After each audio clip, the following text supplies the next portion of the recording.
A paz do Senhor, meus amados irmãos, vamos começar mais um vídeo aqui do canal. E hoje a palavra vai estar lá no livro de Mateus, capítulo 13, versículo 44. As parábolas do tesouro escondido, da pérola e da rede. E a palavra de Deus diz: também o reino dos céus é semelhante a um tesouro escondido em um campo, que um homem achou e escondeu, e pelo gozo dele vai, vende tudo quanto tem e compra aquele campo. Outro sim.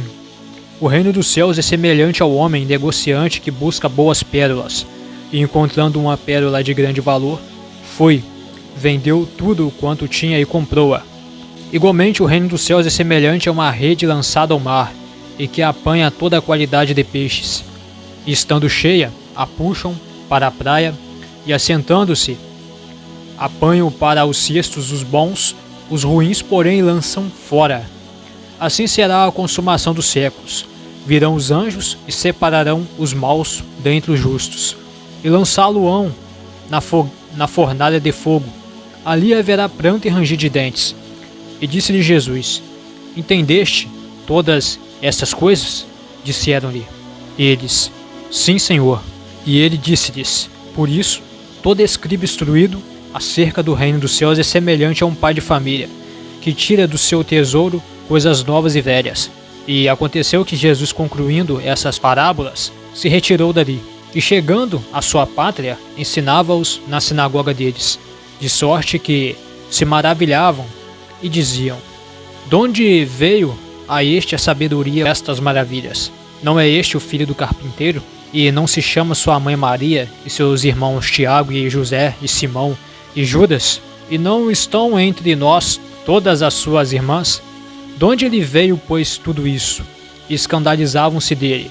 Jesus, porém, lhes disse: não há profeta sem honra, a não ser na sua pátria e na sua casa. E não fez ali muitas maravilhas por causa da incredulidade deles. Então, meus amados irmãos, nós temos aqui a parábola do tesouro escondido, da pérola e da rede, que são três parábolas em uma só. Então vamos ver aqui o significado. Do versículo 44 até o versículo 46 está falando sobre o reino, que é semelhante a um tesouro. As parábolas do tesouro e da pérola ensinam duas grandes verdades. A primeira grande verdade é que o reino dos céus é um tesouro de valor incalculável, que deve ser buscado acima de tudo. A segunda verdade: quando renunciamos a tudo que nos impede de ser parte dele, vender tudo significa que, de todo o nosso coração, devemos abdicar de todos os demais interesses, por um único interesse supremo, que é Cristo. Romanos capítulo 12, versículo 1 fala sobre isso. Então tome cuidado, não enxergue essa palavra ao pé da letra, né? Não é para você vender tudo que você tem. Vender tudo significa abdicar as demais coisas, os demais interesses, por um único interesse supremo, que é Cristo. Romanos capítulo 12, versículo 1 fala sobre isso. Capítulo 13, versículo 47, o reino é semelhante a uma rede.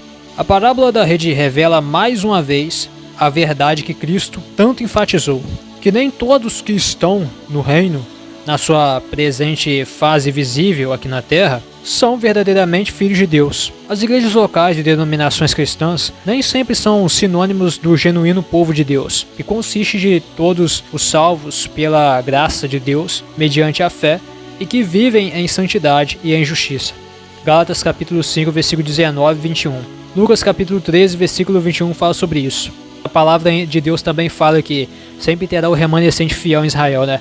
Sempre terá a igreja que não se compadece com as coisas mundanas, que não se corrompeu com as coisas do mundo. Versículo 49 diz: separarão os maus dentre os justos. Na parábola da rede, que trata da volta de Cristo para julgar o mundo depois da tribulação, a ceifa dos ímpios e dos justos está na mesma ordem, mencionada na parábola do joio do trigo.